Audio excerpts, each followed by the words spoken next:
Welcome everybody to Canada Day live here at Vintage Wings. As you can see in the background here, the aircraft at Vintage Wings are getting prepared for the flyover, weather permitting of course. We're hoping for the best. It's been clearing up for the last 20-30 minutes or so, and the latest forecasts have come out, and we're hoping that the advisory comes out that there'll in fact be a live flyover over Parliament today. So let's have a look at the aircraft in the background here. What we've got is, you know what?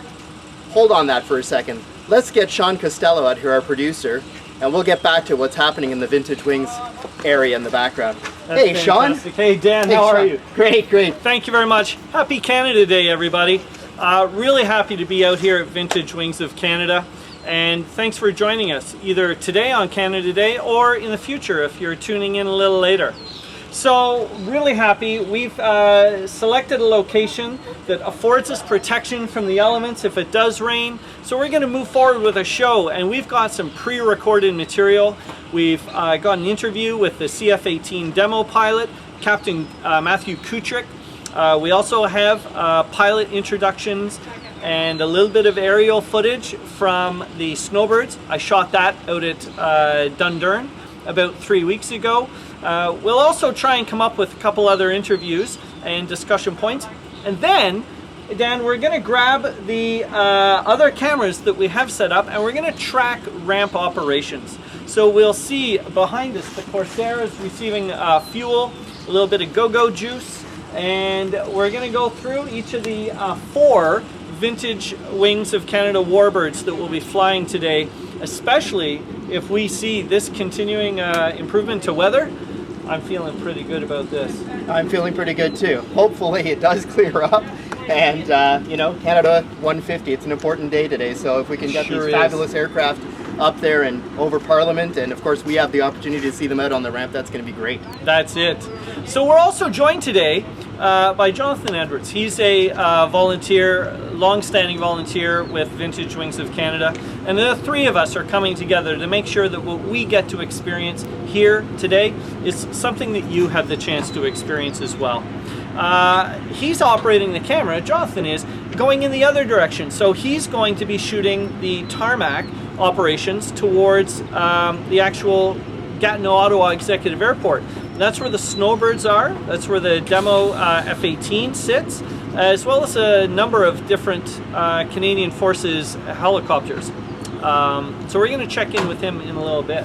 Sounds good. Dan, if you just want to give a quick indication of a story, I think we're going to see a clip later on. That's right. About a special flight that you had. I had a pretty special flight, that's right. So I'm going to leave you to tell that story, and then very soon we're going to start in with our interview with Captain Kutrick. It's about an 8-minute clip, and we'll see how that goes. All right, sounds Way good. to go, Dan. Thanks. All right. Canada Day. All right, so in the background here, as I was about to say earlier, but I thought I'd get Sean in and say hello first. Vintage Wings aircraft getting prepared up, as Sean mentioned a little bit earlier.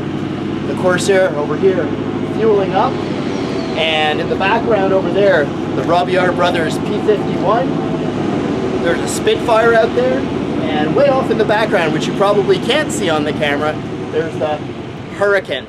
And so these are the aircraft that should be going up. Also, let's see if you can just peek over here, if I can just point to it over there, sort of off to the nose of the Corsair. Those are the, and of course I'm going to struggle here because I don't know what type of planes those are, but they're the ones here for the VIMY celebration. So there's 2 of those out there, and hopefully they'll get up as well. So as Sean was mentioning earlier, I had a great opportunity back in April, just prior to the April 30th air show out here, to go up in one of these fabulous aircraft. I can tell you right now it was not the little tiny VIMY aircraft, but it was one of the World War II warbirds. So I love all of these World War II aircraft, and I would have been happy to jump on board any one of them. Of course, they're not all 2-seaters naturally, so only one of these in the background here is a 2-seater, which gave me an opportunity to go up and get some video clips and whatnot, and at the same time, on a personal side, the opportunity to stroke off probably the #1 item on my bucket list in life. I got to go up in the Robillard Brothers P-51 with Michael Potter, and I can tell you that was an absolutely incredible experience. I hope you'll get to experience it through the very short video clip that we have to show a little bit later on. But I can tell you from my angle of things as a pilot myself, a recent pilot in the last couple of years, and as somebody who's enjoyed and watched and experienced aviation my entire life, the P-51 is my personal favorite. It is the Cadillac of the skies. Nothing sounds like a P-51 when it's flying overhead, and it's just a great thing. So a little bit later on, we'll be looking at that clip. And right now, we're going to cut away to that clip that Sean mentioned a little bit earlier on. So we have the CF-18 Canada 150 aerial demonstration aircraft and its pilot, and Sean had an opportunity to interview. So take it away. Hey everyone, thank you very much for joining us. It's Sean Costello with Vintage Wings. I'm here with a fantastic piece of Canadian culture. We have the demo pilot for the Canada 150 CF-18, a member of the Royal Canadian Air Force, and this CF member has been selected from many other pilots to represent Canada both afar and in our nation. So we're here with Glib. How are you? Thanks for having me, and good to talk to you today. Sir, thank you very much. Sure. Now, if you'll recall from previous webcasts, we've had some quick interviews with Glib. Our most recent one was in Comox, British Columbia, before the demonstration season. So, sir, since then, you've been down to Louisiana, you've been up to Whitehorse, you've been out to Bagotville and Saskatoon in the west. What have you seen in your travels? That's it. That's as a fighter pilot within the Canadian Air Force, we're accustomed to traveling quite a bit with the job, training and operations as well. The demo team this year, 2017, we've taken that idea of travel to the next level, and in many ways, that's been one of the highlights. That's been one of the best parts of this job so far.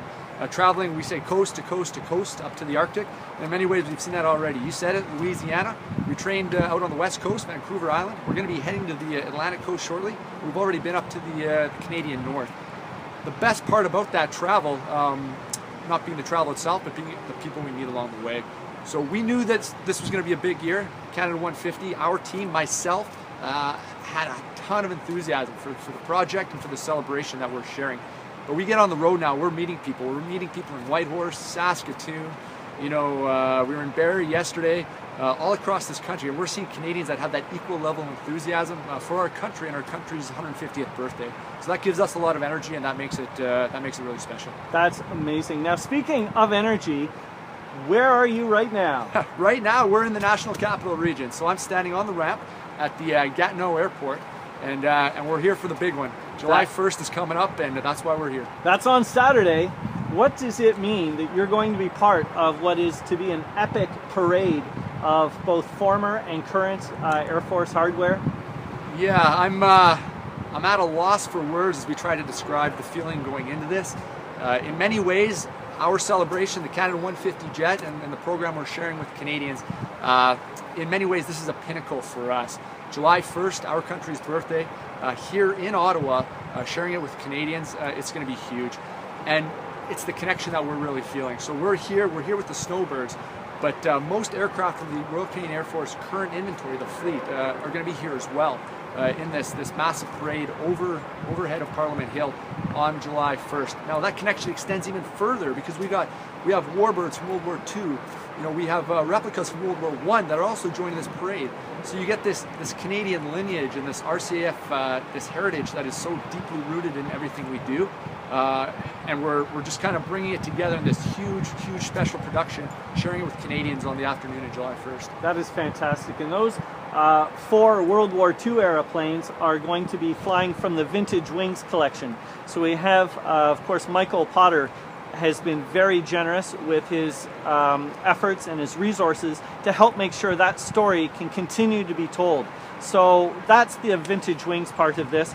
Depending on when this segment airs, you'll either have already watched the Vintage Wings Warbirds warm up and taxi out, or they're about to come. We'll see.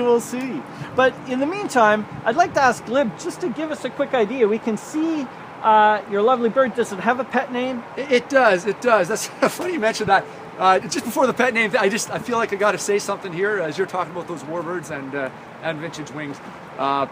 growing up, I wanted to fly. I had that passion for aviation. I get to fly this plane now. I feel very lucky for that. But you can ask any fighter pilot in Canada, when they hear a warbird fire up, or they see one of those aircraft in the air, you know, representing the Battle of Britain and what happened overseas back during World War II, we get goosebumps and we fall in love with those planes. So it's cool to fly the F-18, but there is an intimate emotional connection with every fighter pilot. We know where our heritage is coming from, and it's, you know, it's that imagery of those birds still flying today, and there's something about that sound too. When you hear those engines fire up, it no exaggeration, you get goosebumps. It's emotional. So yeah, we're really absolutely. looking forward to hearing those as they We're lucky to come have them. across. We're very lucky to have them, for sure. Outstanding. Well, it sounds like there's still a little bit of youthful energy. It's not come out now that you've reached this, as you say, pinnacle. That's right. Yeah. It's still in there. Absolutely. That's it. That's funny. It's funny you bring up the pet name too.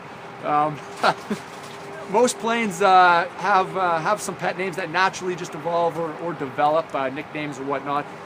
You work with a specific aircraft, you get to know that aircraft very well, and most pilots have you know, some kind of affectionate or not so affectionate term for the machine that they're working with. It almost feels like a friend after a while, because you get to know that piece of machinery so closely. This aircraft, 734, right off the kickoff out in Comox, was getting called the Red Jet. Or the Red Bird for most obvious reasons. It's the only F-18 that looks like this in the world, and we saw that on social media. People would just say, hey, I saw the Red Jet in Montreal today, or heard the Red Jet's heading out west right away. So that kind of stuck. But another affectionate term that I find somewhat endearing and I actually enjoy, a natural evolution on social media with some hashtags and stuff. People are calling it the Lady in Red. And I think it's very fitting. She certainly is a lady, and as you can see, she's in red. So Lady in Red, it fits, and I like that. Jim designed it. The design itself is the Canada 150 Leaf. We see it on the tail. That was actually designed by a student, a woman named Ariana Kuvan. She won a competition for the Canada 150 celebrations, and that's the foundation for this paint job. So we have it on the tails. We have it highlighted in orange on other parts of the aircraft. And what you can kind of see on the spine, just on a very shallow angle there, is this huge Canada 150 jet right on the top. The way it was incorporated into the design this year, in my opinion, is amazing, because it actually considers the way the plane flies and the way that we do our performances. So every time we roll, we reset our lift vector, we do a wing flash, you see this Canada 150 Leaf on the top. It's big, it's airbrushed with the shadow behind it, so it just pops out. It looks like it's glowing. You know, in certain cloudy conditions, it actually looks like it's being lit from the front. It's not. It's just the contrast of the paint with that airbrush effect shadow behind it. We fly our routines with blue sky backgrounds, with clouds sometimes the light's low at sunset. It doesn't matter. That leaf always pops out. Any person who sees that jet knows, hey, this is something special. This is Canada 150, and that's pretty cool. And that is fantastic. For those that are curious, I want to return to the concept between it being a fighter and Lady in Red, but this is a fully functional, ready for full service aircraft. There's been no modifications. We haven't taken part of our fighting force and sidelined it for this effort, correct? That is correct. That is 100% correct. This aircraft has flown in combat operations in the past, albeit with a gray paint job. But from a hardware perspective, there's absolutely no difference between this aircraft and the Canadian CF-18s that are flying on operations right now. There's the 20mm cannon still in the nose. It's currently de-armed, but all the points on the wings are there. We are capable of putting external fuel tanks, missiles, and bombs on this aircraft today and flying this aircraft into combat. So there's no difference between this airplane and any other fighter aircraft in the Royal Canadian Air Force today. And that's the readiness our country is grateful that you help us bring forward. All right. This has been a fantastic time. Thank you very much. Please have a safe rest of your Canada Day celebrations, wherever you may be. We're going to now have a continuation as we follow the flights over Parliament Hill. And if you're watching this after the fact online, thank you very much for tuning in, and we'll see you and the rest of the team a little later. Thank you very much, sir. Thank you, Sean. Good to talk to you. Be well. Thank you. And we're back. Hi, everybody. What an incredible clip on the CF-18 demo. The energy, that's incredible. I mean, that pilot story is just fantastic, and I really hope that you enjoyed it. Great work, Sean, out west doing that clip. That was really great. looks like we're going to cut pretty soon, in fact, to the P-51 clip we were talking about earlier on, my experience going up. And it's going to get pretty hectic out here in a little while, probably going out to the ramp with the spin up of the aircraft. So we thought we'd do that sooner than later. So how did that opportunity come about?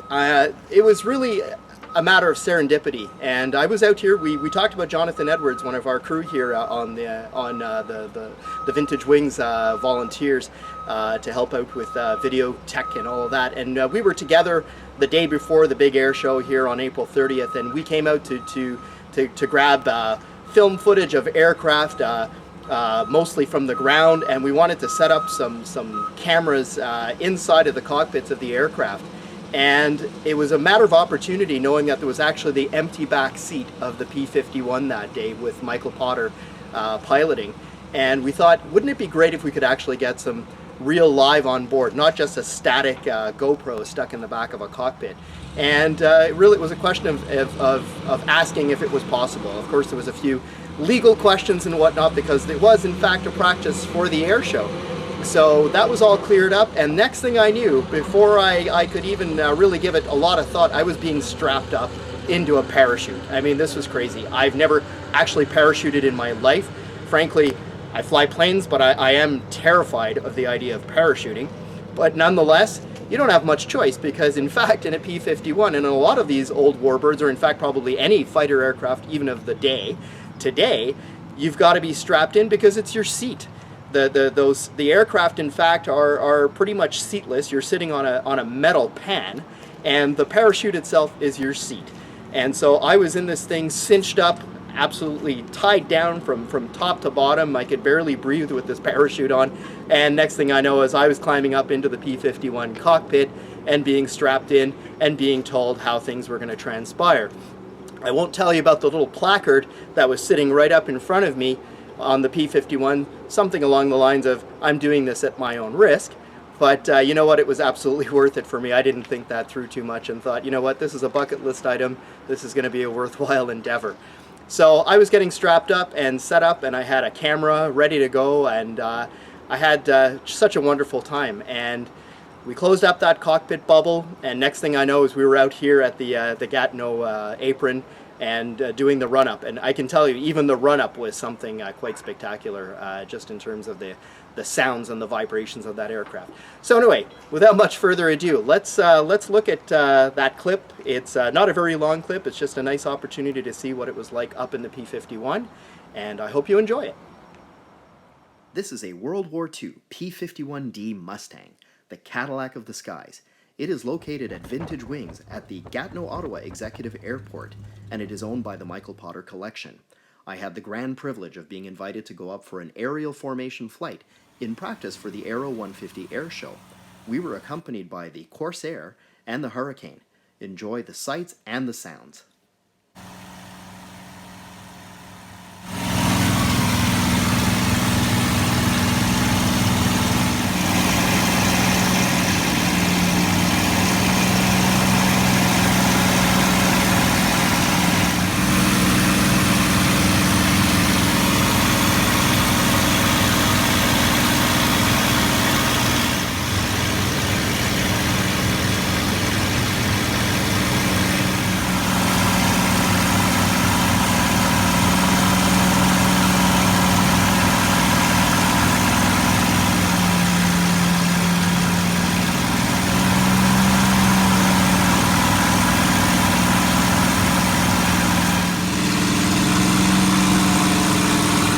This was truly a bucket list item for me, and I would like to thank Michael Potter in the P-51D, Robert Ose in the Hurricane, and Paul Kissman in the Corsair. This was an absolutely incredible adventure. So there you have it. There was my fantastic opportunity of getting up in the Robillard Brothers P-51 with Michael Potter out of Vintage Wings. Very short clip, but I hope you enjoyed it. It was quite something, I have to say, to be in that aircraft. I mean, right on the roll on takeoff, right out of here, out of Gatineau, was really quite something. I mean, the power that comes up in that aircraft is just unbelievable. So we were rolling down that runway and up we went. We were actually up for about close to an hour. So that video clip is just a minute and a half of highlighting how spectacular that was. But we were actually up for about an hour doing the aerial formation and practices for the April 30th air show that went on here at Aero 150. And it's quite something. For myself personally, flying a general aviation aircraft, I've had obviously a few opportunities to feel some sort of aerobatic maneuvers in my training, but I can tell you that it's nothing like going up in one of those aircraft. We were pulling some serious G's as we were peeling away and upwards, and some serious negative G's as we were peeling downwards and doing these very, very tight turns. We did some very tight figure 8 turns over the Gatineau Airport, which was of course in preparation for the spectators that would be here the next day to see that, and it was just something. Something I'll have to admit here on camera, I tell you, in about the last 10 minutes or so, I was actually kind of looking forward to being back on the ground. It was starting to get just a little bit queasy, but you know, it was an incredible experience that I would repeat again. And in fact, it's encouraged me personally to go out and look at maybe getting some aerobatic training. Not that I want to become an aerobatics pilot and get on demonstration here, but it's about learning the limits of an aircraft. That is a place where you get to learn the absolute envelopes of an aircraft. And with that in mind, we've got a clip that's coming up very, very shortly on the Snowbirds. In fact, Sean, welcome back. Hey, thank you very much. This is great, fantastic. So we have an opportunity to bring to you a video that I assembled. I had the pleasure of being out in Dundurn for the Snowbirds performance, just southwest, about 20 kilometers southwest of Saskatoon. And we, during that time, took some video footage of the performance, and we had published a live webcast at that time also. I was quite happy to do that. But we took that footage and I've overlaid it with the pilots, individual pilots' photos and their positions and their names and their hometowns, so that you can have an idea a little bit about who is performing in the skies above you. Very well trained, and if people had kept track, the Snowbirds did a series of practice evolutions. Initially they practice at Moose Jaw, their home base. Then for spring training they head out to Comox, and they're basically flying full air show routines twice a day. Full briefing before, hard, heavy performance, giving it their all, and then they have a full debrief after, which includes video review, and then they dine, they rest, they recover, and they do it all again. So this is twice every day throughout their training regime. And the net of that is an exceptionally high-performing team. They truly represent the skill, professionalism, teamwork, precision of the Canadian Armed Forces. So the CF Snowbirds are going to be flying as part of today's epic 39-ship parade of aircraft that we anticipate, weather continuing, that you'll see flying over the Parliament Hill. Now, of course, we're based at the Gatineau-Ottawa Executive Airport.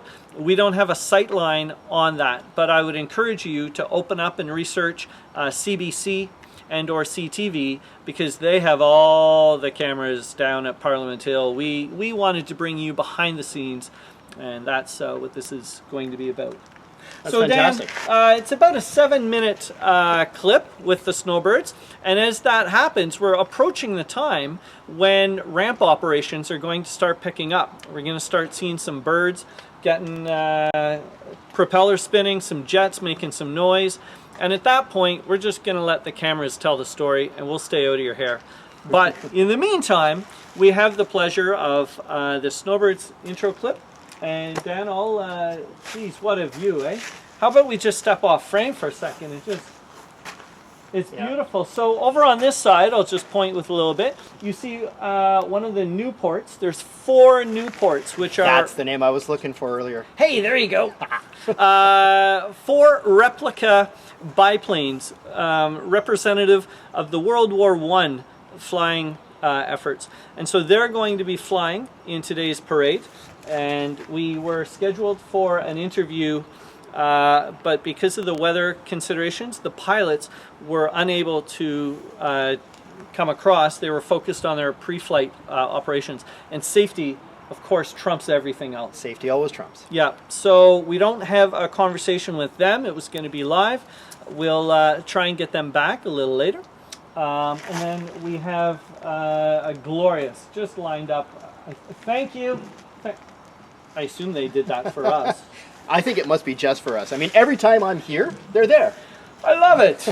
That's fantastic. Oh All my right. goodness. So anyway, thanks for that, Sean. And like he said earlier on, he's got that video clip ready to go for us on the Snowbirds while he was out at Dundurn. And hey, take it away, Sean.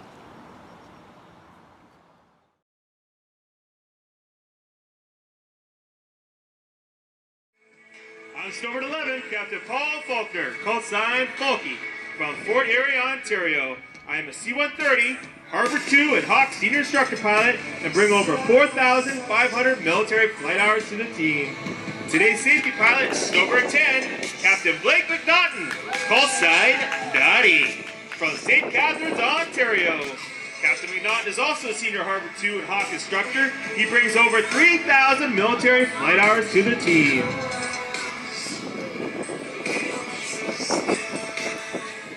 Who's ready for an air show out there?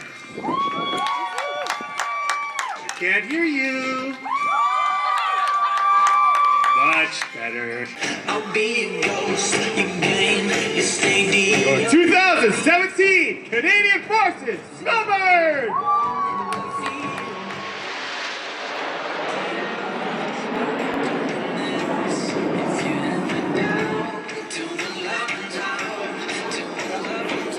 Very smooth and accurate flying is essential for our two inner pilots.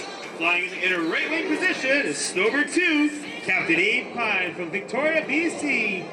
Ranked up, has over 3,000 flight hours as a Sea King pilot and senior instructor on the Harbor 2 aircraft. Alors, Snowbird 2 est le capitaine Abe Pine de Victoria, Colombie-Britannique.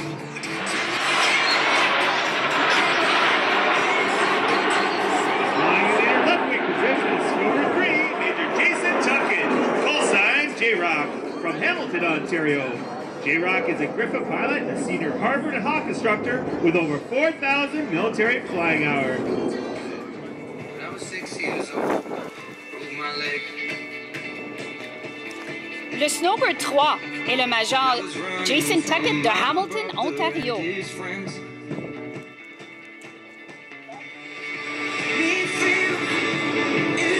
The backbone of the snowboard formation is our two-line astern pilots, affectionately known as the STEM Cats. In our first line position, Snowbird 4, birthday boy, Captain Phil Waugh from Gatineau, Quebec. He's a senior instructor on the Harvard 2 and a C-130 search and rescue pilot with over 3,800 hours of flying experience. Getting drunk with my friends. Had my first kiss on Friday night. I don't reckon I did. Le capitaine Philippe Roy est Snowbird 4.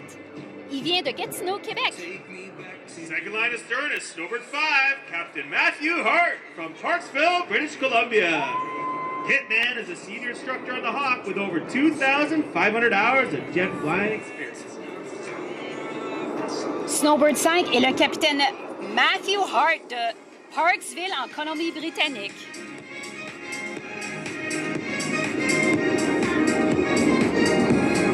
Flying on the edges of our large formation requires aggressive yet controlled flying from our outers. Outer right wing, Snowbird 6, Major Bassam Manamane from Windsor, Ontario.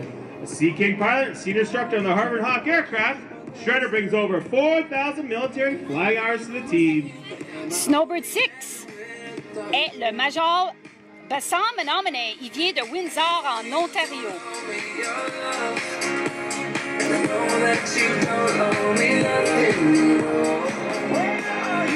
The other left wing position, Snowbird 7, Captain Maciej Hada from Gdansk, Poland. Matt is a former CF-18 pilot and brings over 2,500 hours of jet flying experience to the team. Snowbird 7 est le capitaine Maciej Hada. Il vient de Gdansk, en Pologne.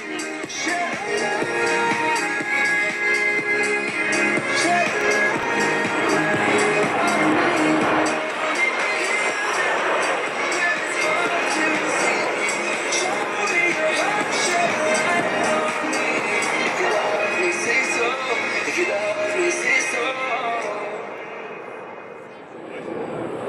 The role of the solo is physically demanding and requires split-second decision-making. Our opposing solo, Snowbird 8, Captain Greg Hume-Powell from West Vancouver, BC. Flobo is a Sea King pilot and senior instructor on the Harbor 2 with over 3,000 hours of military flying experience. Our lead solo, Snowbird 9, Major Craig Sharp from Prince George, BC. Nacho is a fighter weapons instructor with 2,700 hours between the American F-16 and our Canadian CF-18 Hornet.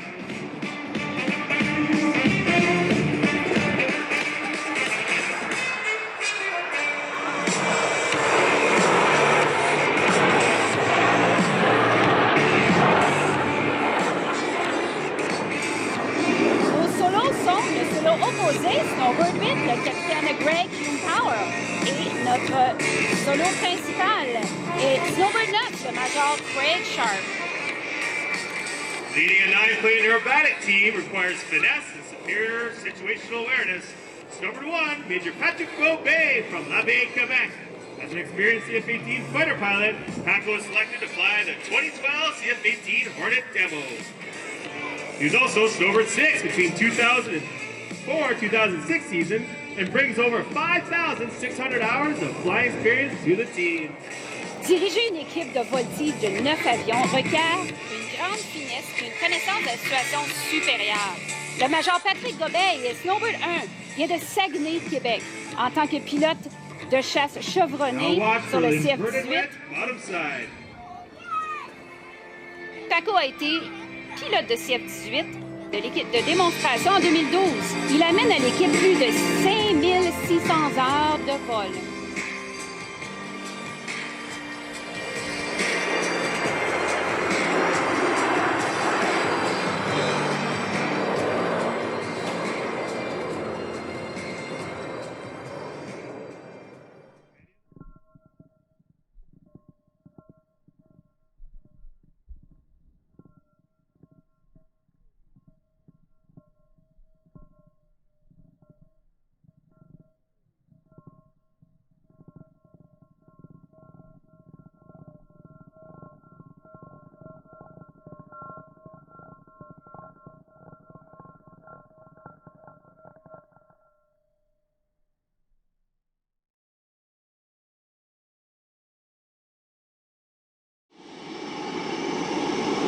And we're back.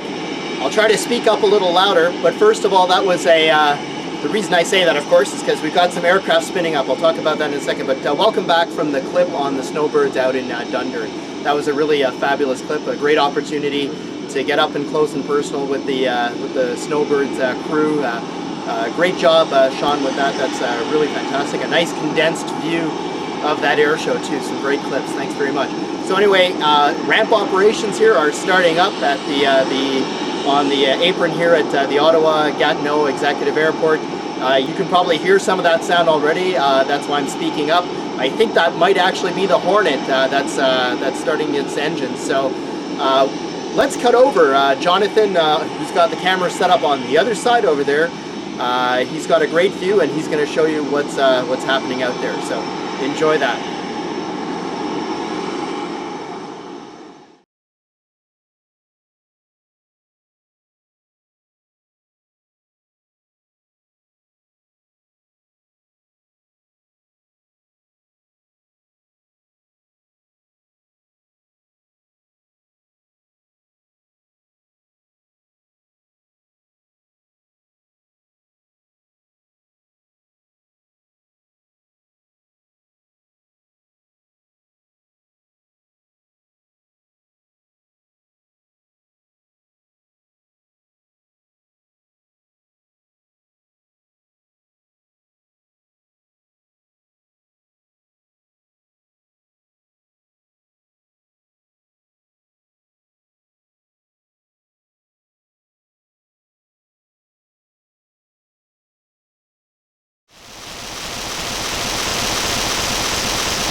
Hey everyone, thank you very much for joining us. It's Sean Costello with Vintage Wings. I'm here with a fantastic piece of Canadian culture. We have the demo pilot for the Canada 150 CF-18, a member of the Royal Canadian Air Force, and this CF member has been selected from many other pilots to represent Canada, both afar and in our nation. So we're here with Glib. How are Sean, you? thanks for having me, and good to talk to you today. Sir, thank you very much. Sure.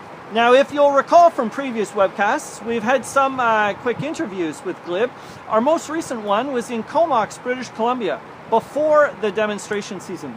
So, sir, since then, you've been down to Louisiana, you've been up to Whitehorse, you've been out to Bagotville and Saskatoon in the west. What have you seen in your travels? That's it. That's as a fighter pilot within the Canadian Air Force, we're accustomed to traveling quite a bit with the job, training and operations as well. The demo team this year, 2017, we've taken that idea of travel to the next level, and in many ways, that's been one of the highlights. That's been one of the best parts of this job so far.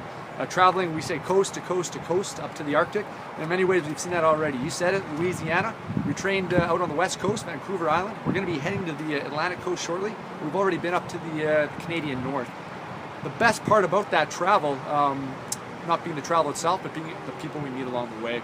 So we knew that this was going to be a big year. Canada 150, our team, myself, had a ton of enthusiasm for the project and for the celebration that we're sharing. But we get on the road now, we're meeting people. We're meeting people in Whitehorse, Saskatoon, we were in Barrie yesterday, all across this country, and we're seeing Canadians that have that equal level of enthusiasm for our country and our country's 150th birthday. So that gives us a lot of energy, and that makes it really special. That's amazing. Now, speaking of energy, where are you right now? Right now, we're in the National Capital Region. So I'm standing on the ramp at the Gatineau Airport, and we're here for the big one. July 1st is coming up, and that's why we're here. That's on Saturday. What does it mean that you're going to be part of what is to be an epic parade of both former and current Air Force hardware? Yeah, I'm at a loss for words as we try to describe the feeling going into this. In many ways, our celebration, the Canada 150 jet, and the program we're sharing with Canadians, in many ways this is a pinnacle for us. July 1st, our country's birthday, here in Ottawa, sharing it with Canadians, it's going to be huge. And it's the connection that we're really feeling. So we're here with the Snowbirds, but most aircraft from the Royal Canadian Air Force current inventory, the fleet, are going to be here as well in this massive parade overhead of Parliament Hill on July 1st. Now that connection extends even further because we have warbirds from World War II. We have replicas from World War I that are also joining this parade. So you get this Canadian lineage and this RCAF, this heritage that is so deeply rooted in everything we do. And we're just kind of bringing it together in this huge special production, sharing it with Canadians on the afternoon of July 1st. That is fantastic. And those 4 World War II era planes are going to be flying from the Vintage Wings collection. So we have, of course, Michael Potter has been very generous with his efforts and his resources to help make sure that story can continue to be told.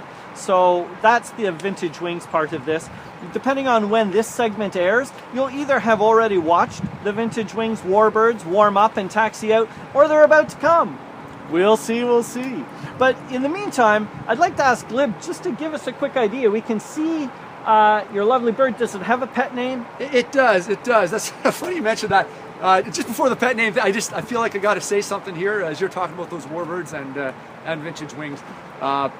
Growing up, I wanted to fly. I had that passion for aviation. I get to fly this plane now. I feel very lucky for that. But you can ask any fighter pilot in Canada, when they hear a warbird fire up, or they see one of those aircraft in the air, representing the Battle of Britain and what happened overseas back during World War II, we get goosebumps and we fall in love with those planes. So it's cool to fly the F-18, but there is an intimate emotional connection with every fighter pilot. We know where our heritage is coming from, and it's that imagery of those birds still flying today, and there's something about that sound too. When you hear those engines fire up, no exaggeration, you get goosebumps. It's emotional. So yeah, we're really absolutely. looking forward to hearing those as they We're lucky to come have across. them. We're very lucky to have them for sure. Outstanding. Well, it sounds like there's still a little bit of youthful energy. It's not come out now that you've reached this, as you say, pinnacle. That's right. It's still in there. Absolutely. That's it. That's funny. It's funny you bring up the pet name too. Most planes have some pet names that naturally just evolve or develop, nicknames or whatnot.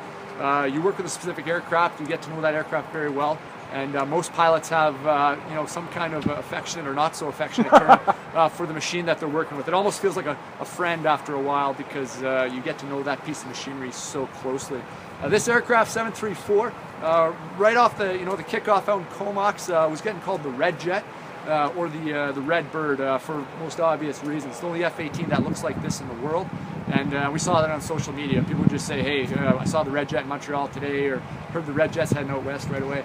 So that kind of stuck. But another affectionate term that I find somewhat endearing and I actually enjoy, a natural evolution on social media with some hashtags and stuff. People are calling it the Lady in Red. And I think it's very fitting. She certainly is a lady, and as you can see, she's in red. So Lady in Red, it fits, and I like that. Jim designed it. The design itself, the Canada 150 Leaf, we see it on the tail. That was actually designed by a student, a woman named Ariana Kuvan. She won a competition for the Canada 150 celebrations, and that's the foundation for this paint job. So we have it on the tails. We have it highlighted in orange on other parts of the aircraft. And what you can kind of see on the spine, just on a very shallow angle there, is this huge Canada 150 jet right on the top. The way it was incorporated into the design this year, in my opinion, is amazing because it actually considers the way the plane flies and the way that we do our performances. So every time we roll, we reset our lift vector, we do a wing flash, you see this Canada 150 Leaf on the top. It's big, it's airbrushed with the shadow behind it, so it just pops out. It looks like it's glowing. In certain cloudy conditions, it actually looks like it's being lit from the front. It's not. It's just the contrast of the paint with that airbrush effect shadow behind it. We fly our routines with blue sky backgrounds, with clouds sometimes the light's low at sunset. It doesn't matter. That Leaf always pops out. Any person who sees that jet knows, hey, this is something special. This is Canada 150, and that's pretty cool. And that is fantastic. For those that are curious, I want to return to the concept between it being a fighter and Lady in Red, but this is a fully functional, ready for full service aircraft. There's been no modifications. We haven't taken part of our fighting force and sidelined it for this effort, correct? That is correct. That is 100% correct. This aircraft has flown in combat operations in the past, albeit with a gray paint job. But from a hardware perspective, there's absolutely no difference between this aircraft and the Canadian CF-18s that are flying on operations right now. There's the 20mm cannon still in the nose. It's currently de-armed, but all the points on the wings are there. We are capable of putting external fuel tanks, missiles, and bombs on this aircraft today and flying this aircraft into combat. So there's no difference between this airplane and any other fighter aircraft in the Royal Canadian Air Force today. And that's the readiness our country is grateful that you help us bring forward. All right. This has been a fantastic time. Thank you very much. Please have a safe rest of your Canada Day celebrations, wherever you may be. We're going to now have a continuation as we follow the flights over Parliament Hill. And if you're watching this after the fact online, thank you very much for tuning in, and we'll see you and the rest of the team a little later. Thank you very much, sir. Thank you, Sean. Good to talk to you. Be well. Thank you.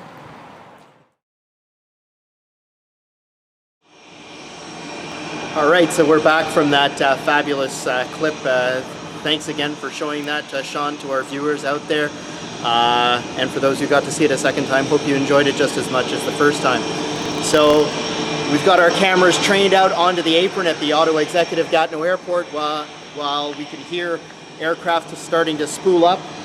I think it's looking like activity is starting to get underway with Jonathan pointing out there. I think I see the cockpits of the Snowbirds opened up. So I think that's an encouraging sight for us. And it looks like out to the west for us, which you can't see right now, but I'm looking out. I'm starting to see a little bit of blue sky between the clouds and a little bit of dissipation, which is definitely good news. And I am getting highly encouraged that we're going to see these aircraft departing. Anyway, fingers crossed. Hey, I'm going to interrupt for a second. I see wheels moving, and that's the Hornet. So Hornet 1 is rolling out, and Jonathan's probably able to pick that up. Going to stop talking and let you listen to a beautiful bird. Sounds great.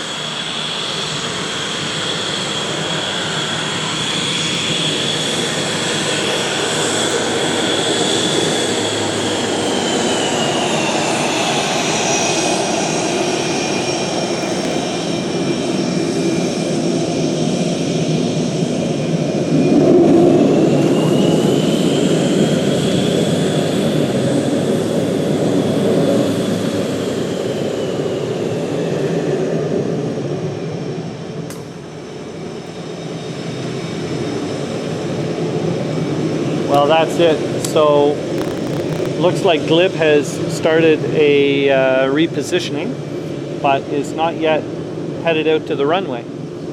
We don't have operational data as far as when he intends to take off. Of course, that's subject to the pilot's briefing, which we were not a part of. But we will see momentarily where he intends to go.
Sean Costello again. I just wanted to thank everyone for joining us. We're here at the Gatineau-Ottawa Executive Airport. If you're just joining us, this is in anticipation of the 39 ship flypast that will be flying over Parliament Hill at approximately 1:30 p.m. local time. That's Eastern. So it's quite a collection of aircraft. Not all of them are launching from Gatineau-Ottawa Executive Airport, but we do have a series of them. So among others, we have 4 Newport World War I replica biplanes, part of the VIMY Flight project. We also have 4 of the Vintage Wings warbirds, which will be taking to the sky. Michael Potter has been a fantastic supporter of making sure the stories and legacy of these amazing machines of liberty are kept flying and kept alive. And so we're going to see 4 of those in the air today. We also have the Snowbirds set to take flight. Of course, you're listening to the 2017 demo CF-18 jet. In addition, you're going to have seen previously on the tarmac here a number of different Canadian Forces Air Force helicopters, ranging from a Griffin to a Cormorant. That Cormorant, in fact, the yellow aircraft, just flew in. It left on about Monday, I believe. Flew in from Comox, British Columbia. So in the yellow livery, that's the search and rescue markings. And that is one of our nation's aircraft that is being relocated. So it's on its way out to the East Coast. It's going out to the Atlantic. And so it was at really minimal additional cost to have it stop here in Ottawa for participation in today's flypast. So we have Glib, that's Captain Kutrick, the CF-18 pilot, just holding on the ramp right now, and unsure as to whether he's taking to the skies a little early. The flypast formation is set to form up and start running their engines, generally expected around 12:25 Eastern. So we'll be moving our camera over onto the Vintage Wings tarmac. Well, it seems to me Glib had something to say, and he has our attention. Off we go. I think we have a takeoff coming, Dan. Sure sounds like it. All right, let's... Rolling out off the apron and towards runway 27 or 09. Oh, winds are out of the east, so he's going to be on 09. Let's enjoy the sounds there.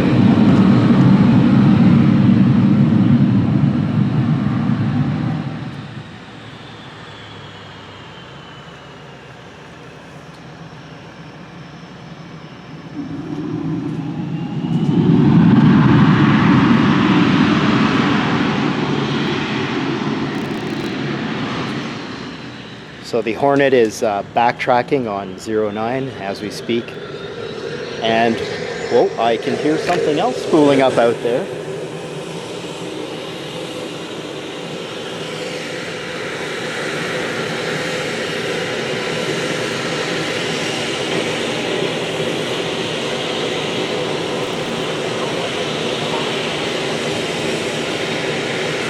So yeah, I heard something spooling up there. What do you think that is, Sean?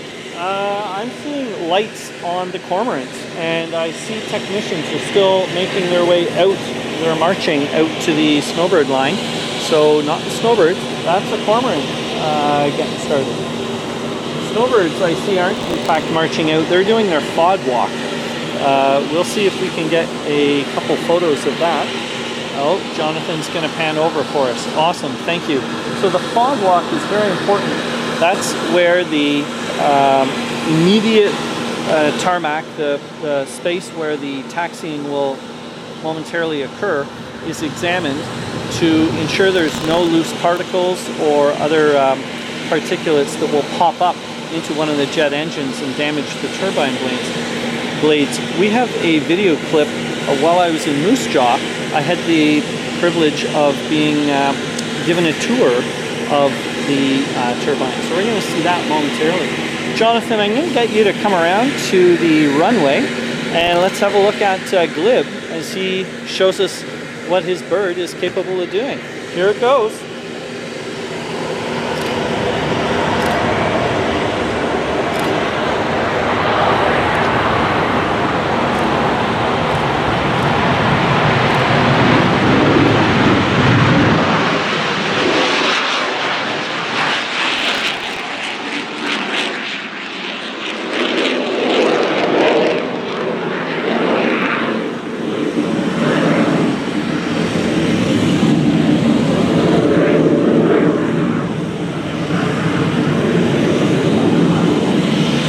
What the business end of a CF-18 sounds like. It is a fantastic sound.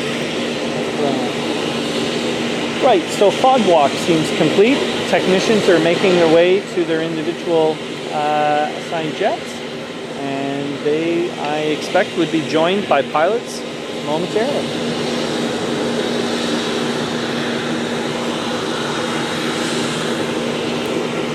Cormorant crew making some final lift tailgate adjustments.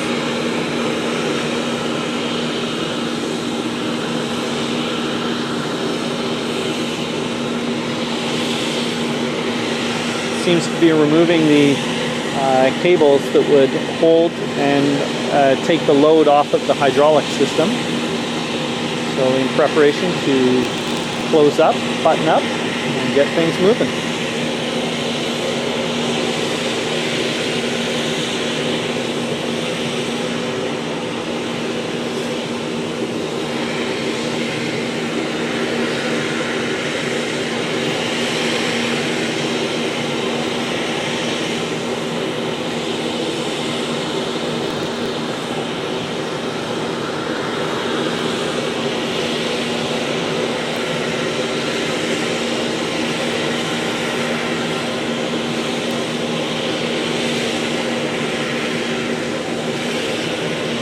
Okay, if you pay attention in the front of the cormorant, you're going to see a crew member is out. They'll provide hand signals to the pilot inside the cockpit.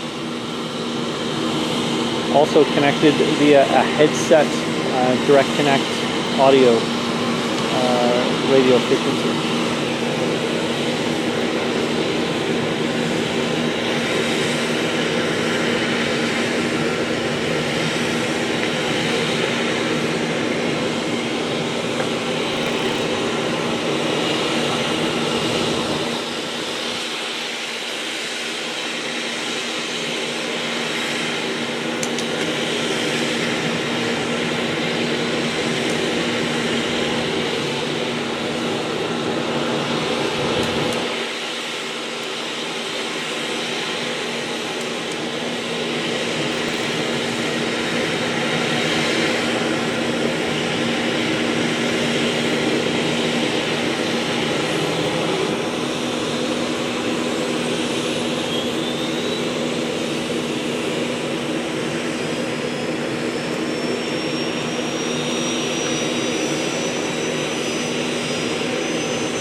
activity by the flight crew getting the Chinook. Is that Chinook or Labrador?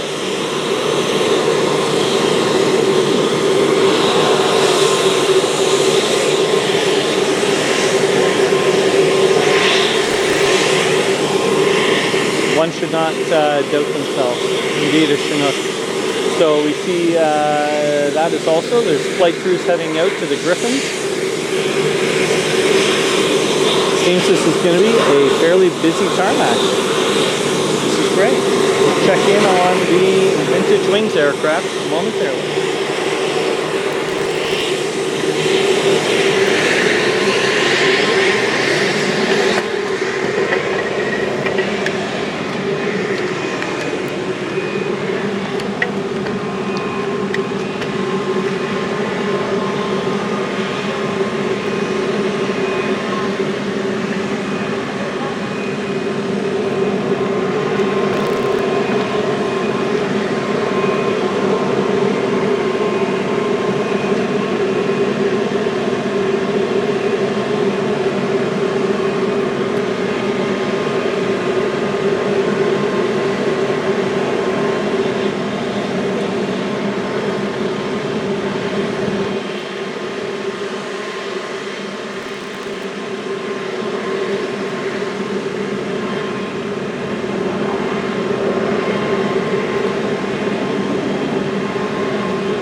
Alright team, we're going to be right back. We're just getting a few things ready.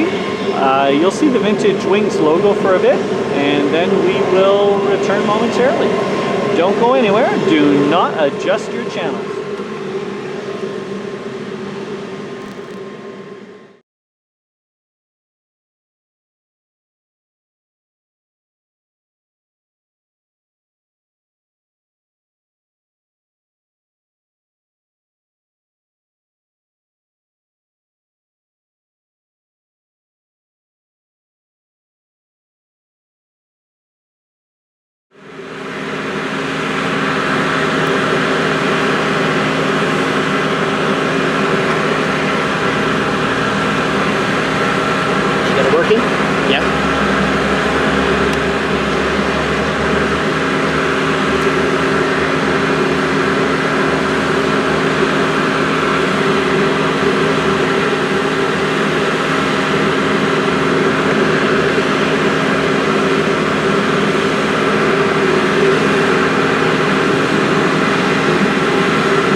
fantastic. We have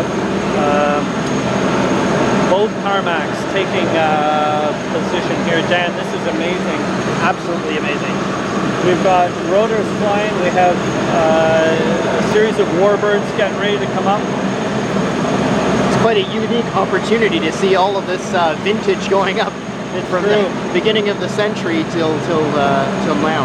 Yeah, we have Peter Hanley, the photographer for Vintage Wings. I see, just in the second seat. Yeah, I see him strapped in the back. He'll be doing a little air-to-air photography for us today.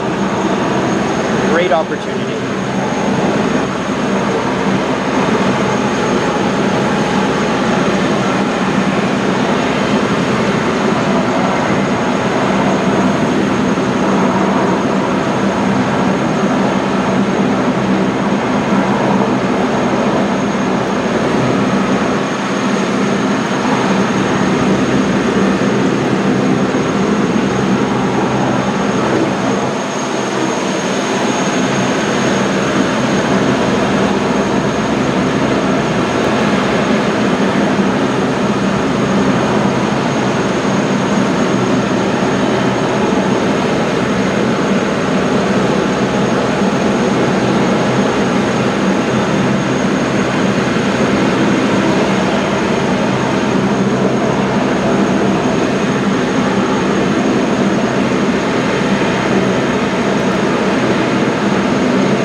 Take an opportunity here to have a look at the cruise at the Vintage Wing side.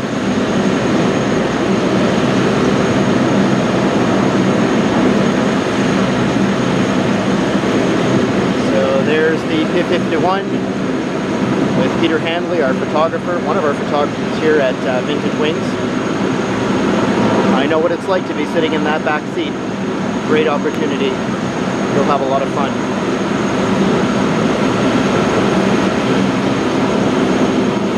There's the Spitfire out in the back there.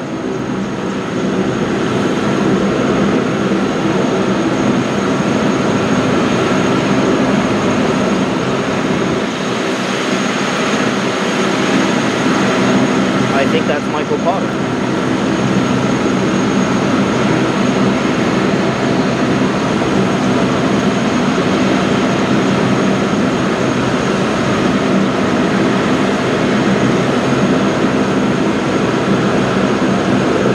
Fire crew ready to go here.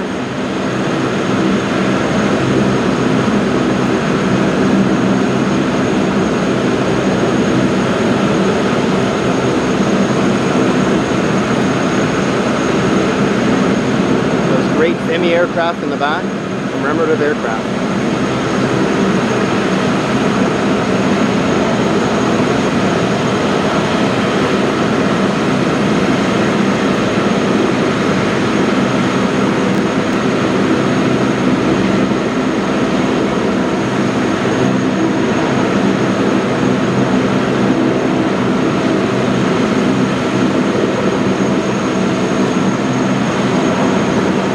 Waiting for these beautiful warbirds to spin up.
Well, we're getting pretty close to startup time for the Vintage Wings Warbirds. Scheduled is 25 minutes past the hour, and we're currently at 23 minutes past the hour. So I believe that this is about to get started. You see various people standing by with fire protection in addition to spotter positions. We're going to see, yeah, it's startup time. Here it goes.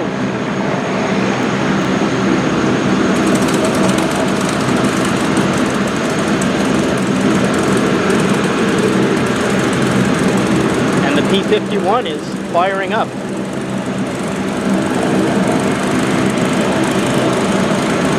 Let's just listen to those sounds. I think I can see Peter Hanley in the back of that P-51 smiling away.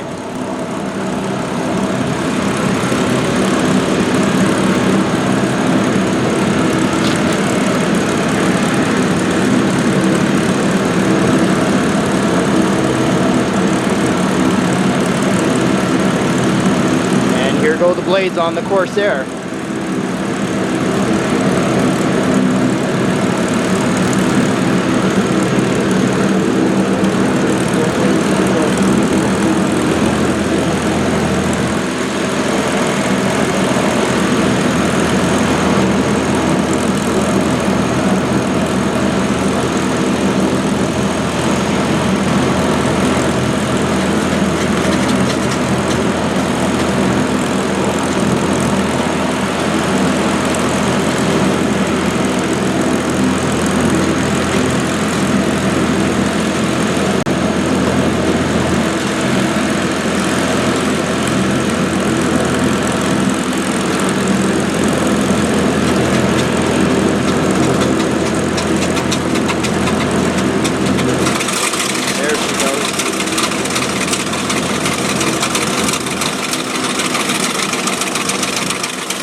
There goes the auxiliary power. Good sign.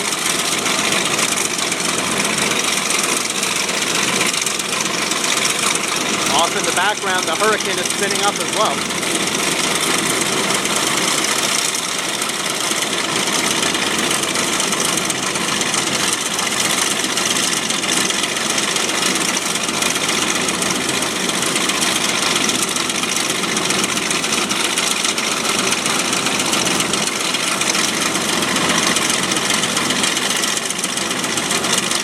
Here come the wings down on the Corsair.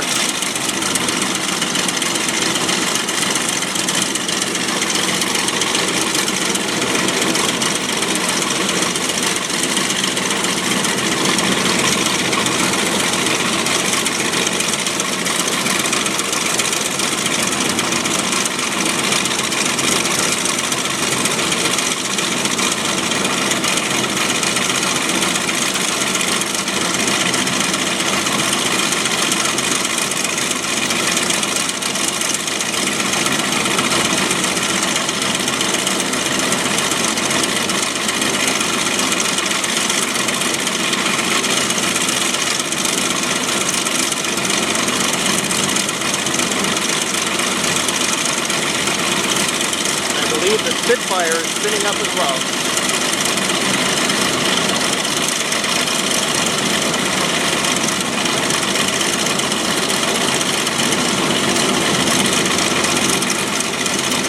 Oh, not quite yet. Oh, there we go. The Spitfire is cranking over. Beautiful.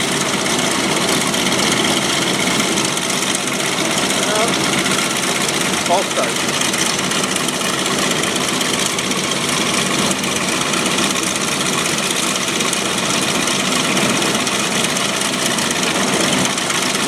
Another try.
aircraft are just so fantastic.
replica plane, part of VIMY Flight, Cross Canada Tour.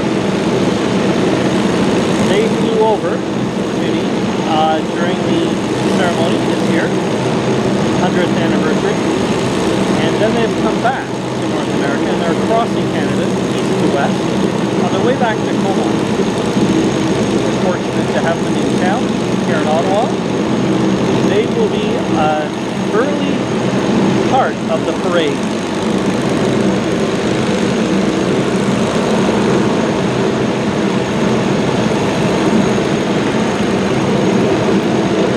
I'm going to zoom in here on the one that's spun up, because I think it's just so fantastic to see his scarf out in the wind there.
main camera tracking on the runway. The Vintage Wings Warbird, the Corsair, the P-51, the Spitfire, and the Hurricane are backtracking on runway 09 here at Ottawa Gatineau Executive Airport. Winds are light.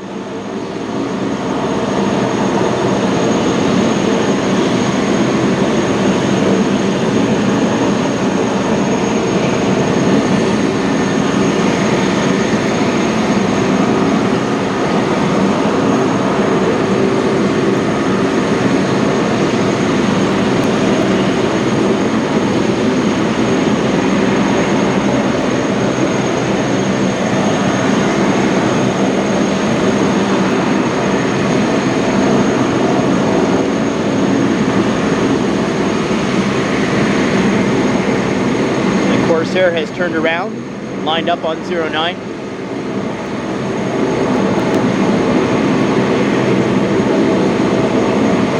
P-51 is right there, also lined up. And finally, the Spitfire and the Hurricane are pulling in. Should be a spectacular takeoff to see.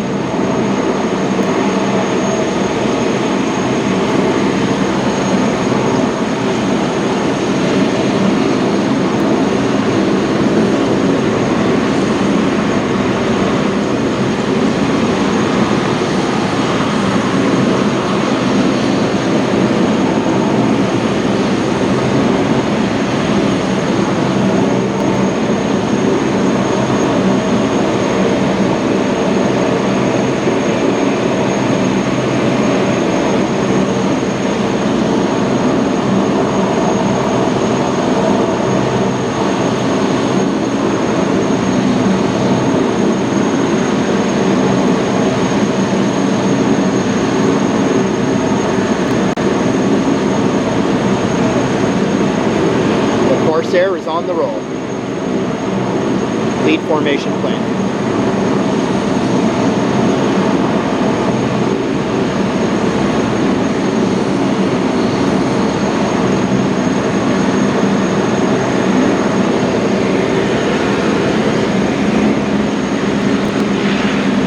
P-51 is also on the roll.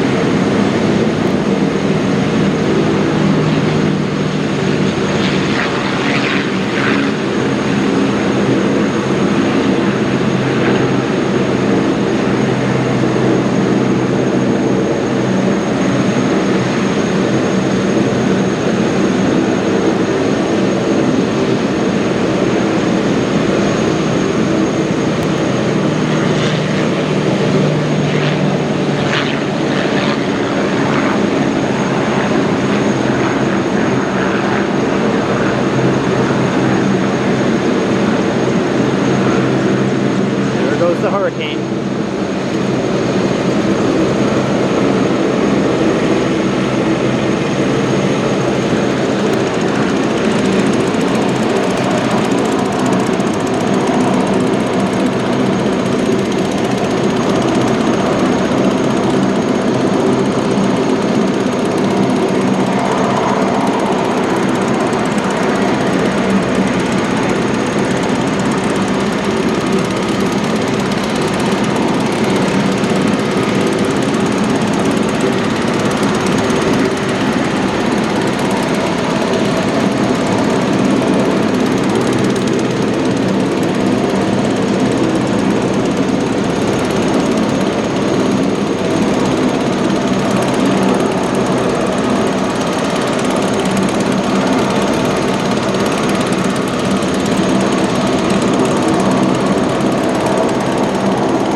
a fantastic scene with those helicopters rolling out. The Cormoran, the Chinook,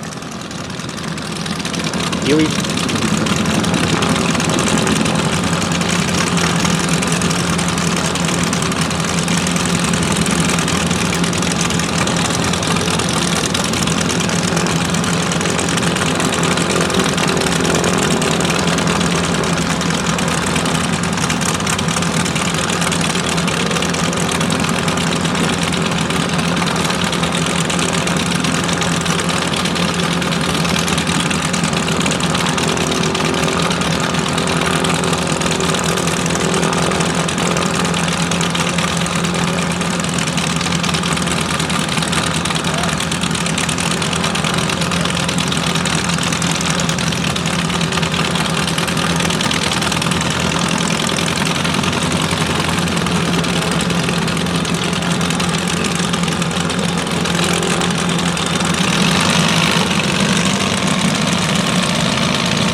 off goes the Chinook.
Hey everyone, it looks like we might be witnessing a stand down for today's fly past attempt.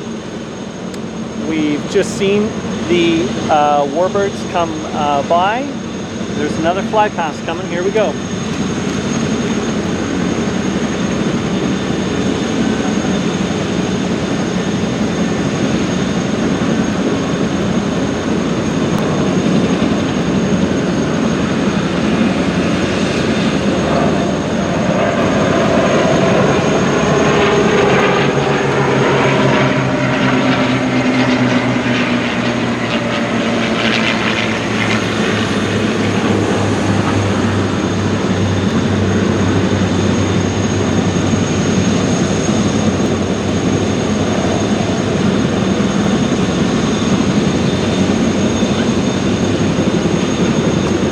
So again, we don't have any specific confirmation that the fly past has been cancelled, but all the behaviors here at the tarmac suggest that it may very well be waived off.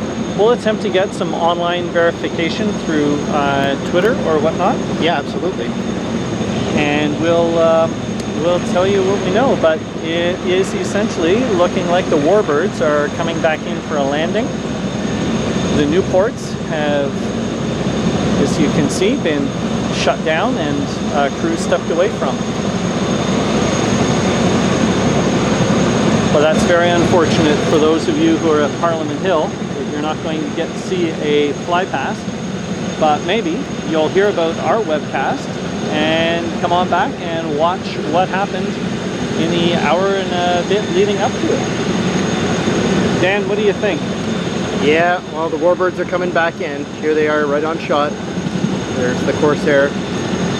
So as a pilot, what does this weather say to you?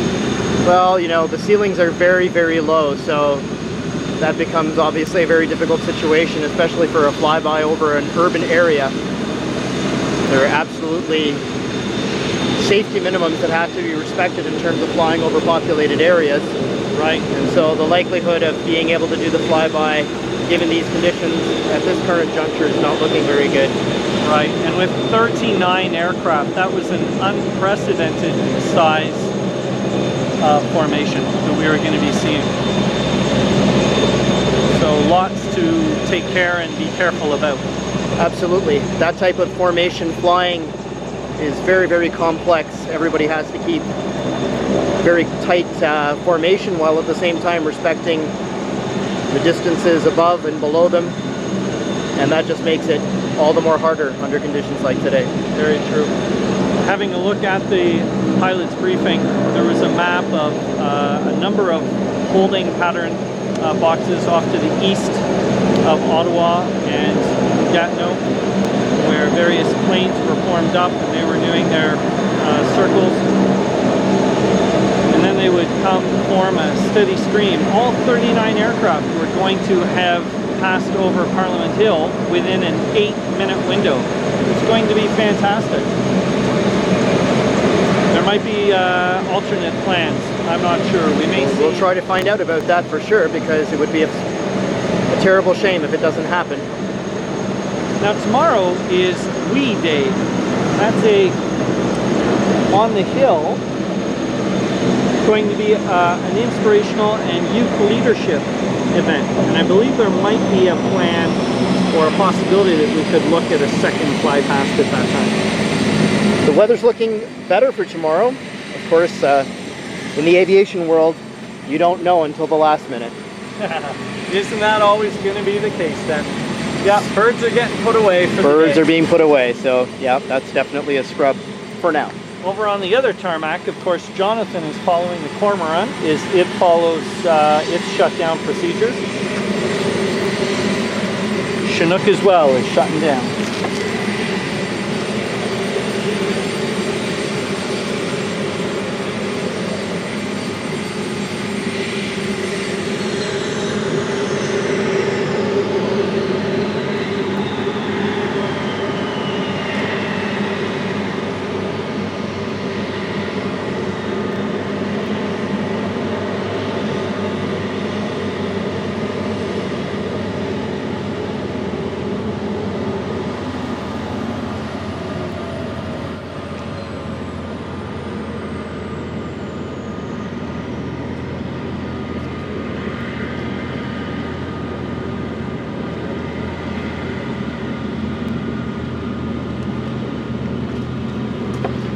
What's unclear at this time is what the intentions for the Snowbirds are. We're seeing that the pilots are still in their cockpits and the technicians have readied the aircraft, but we don't see the technicians in front of their aircraft, which suggests they're not standing by for a pending engine start or smoke check. If you haven't seen, there's a smoke check that occurs before the Snowbirds will taxi out. Here we have one of our warbirds. You're going to hear it coming along in.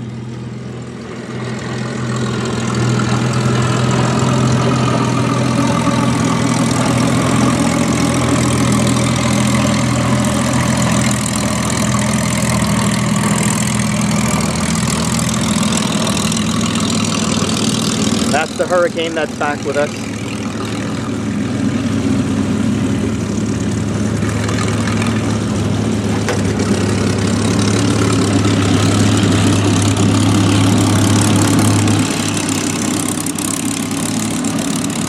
There's the Spitfire.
And the wings are going up on the Corsair.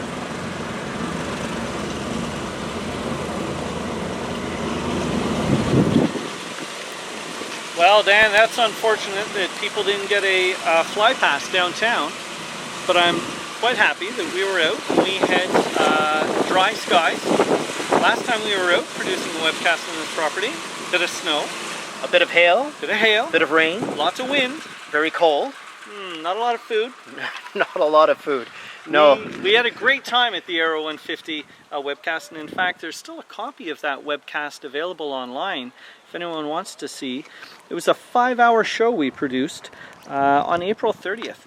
You can view that by heading over to seaninmotion.ca, that's S-E-A-N, inmotion.ca.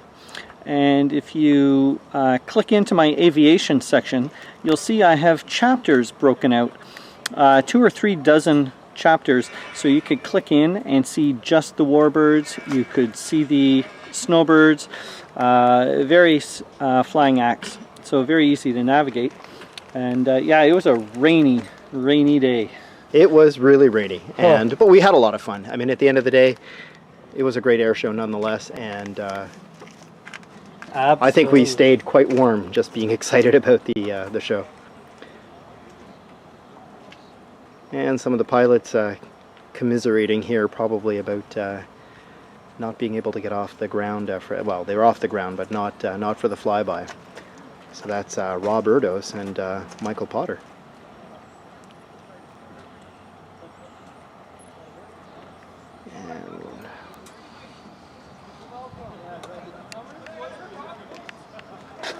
So John Aiken and Peter Hanley in the back of the P-51.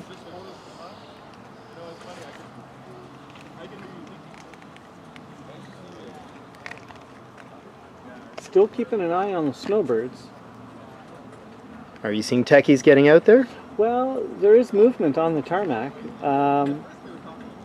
but the technicians would attend to the front of each of the Tudor aircraft to signal the pilots and provide ground support. And they're not in that position, so there's no start pending.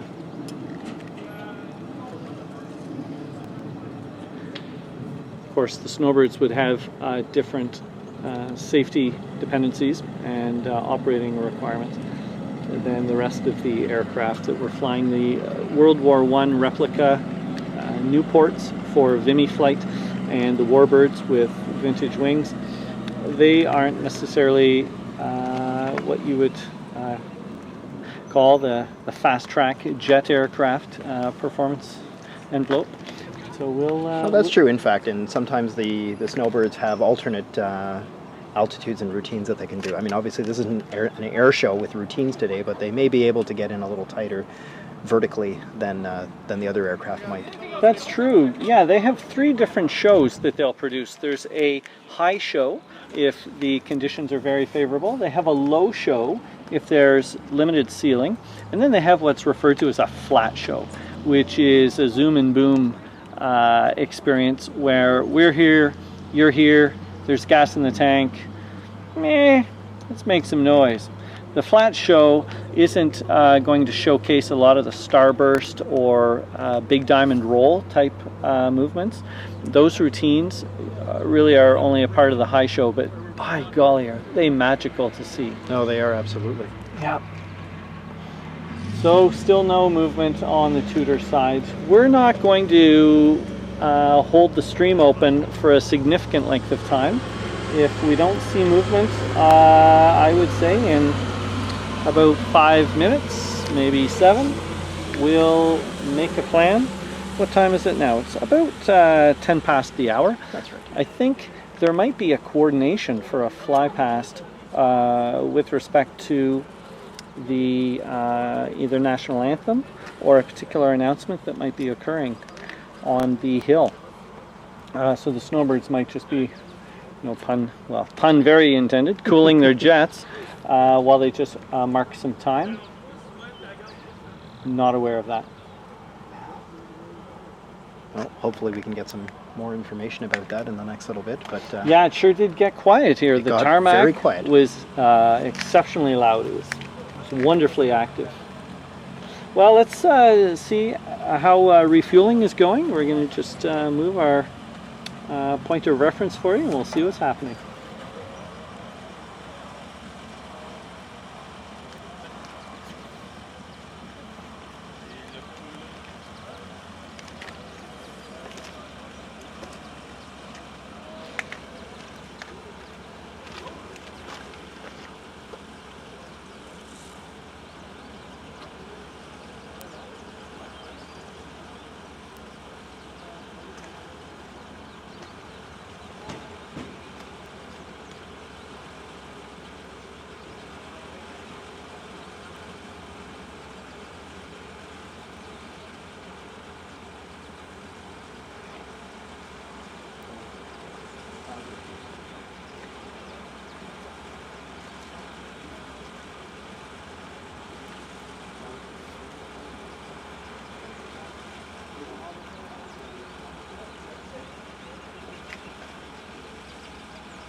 I'm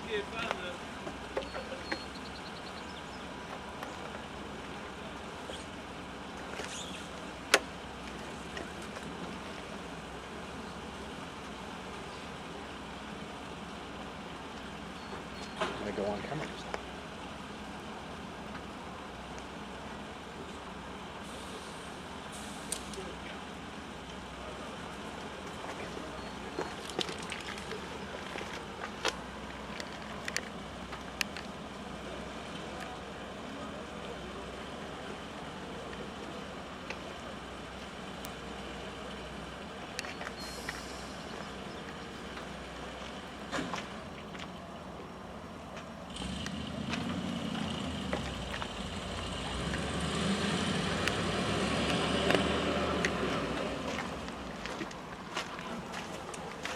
Well, folks, look at that. It does seem as though we have a bit of rain now starting to fall.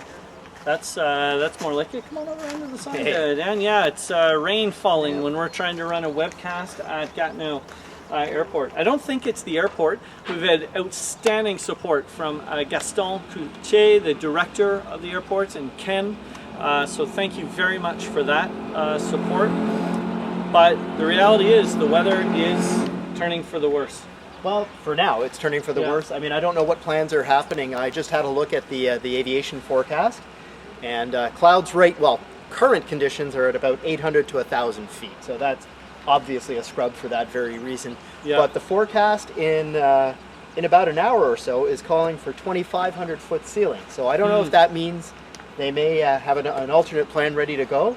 Okay. But such is the aviation life. Well, I don't know, again, on the Snowbirds side, what we're going to see them do. But of course, I did have that clip that I made reference to where we had a recording of a clip for the Cockpit Tour with Naughty, Snowbird 10. Now, we recorded that in support of Aero 150, that webcast I was referencing earlier. Maybe we should get that queued up, and while we're waiting for the Snowbirds to exhibit a go, no go, let's see perhaps what that looks like. Sounds like a plan, Sean. Dan, do you have any input as far as fueling? Do you have any awareness as to how much fuel and or what the runtime? Does them fueling it, is that a standard practice to store, or could they possibly be preparing to fly again? That's a good question. It could actually be one of the two, in fact. I'm not sure what the capacities are, but I mean, it is standard practice absolutely on the return of a flight to refuel. You want to keep a certain quantity of fuel in the aircraft for various reasons. And one important reason, of course, is to not have condensation in that setting up in the tank.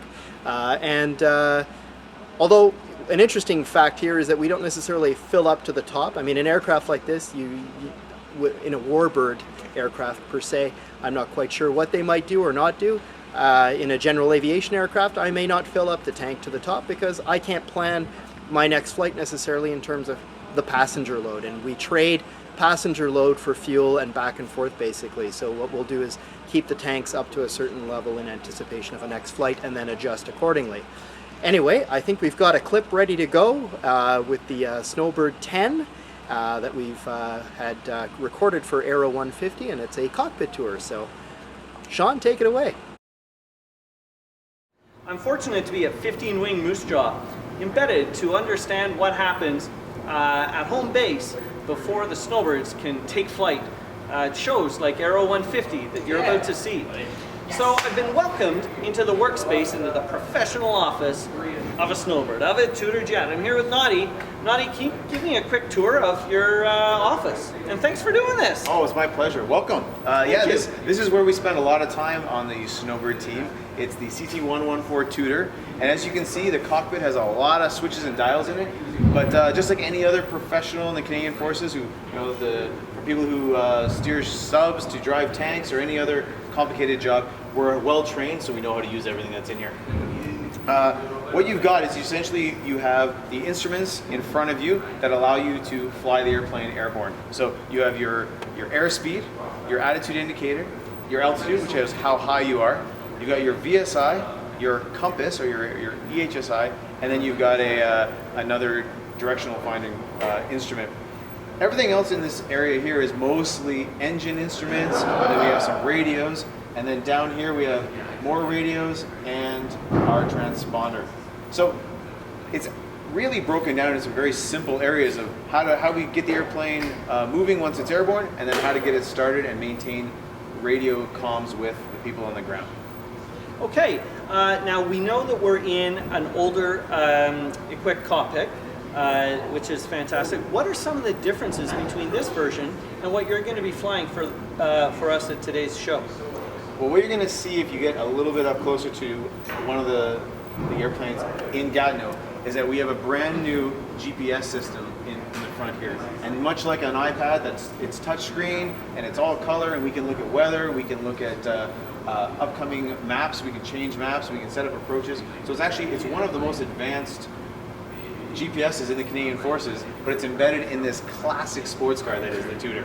Wow, that's fantastic. Now, internet connectivity, we're streaming this show live.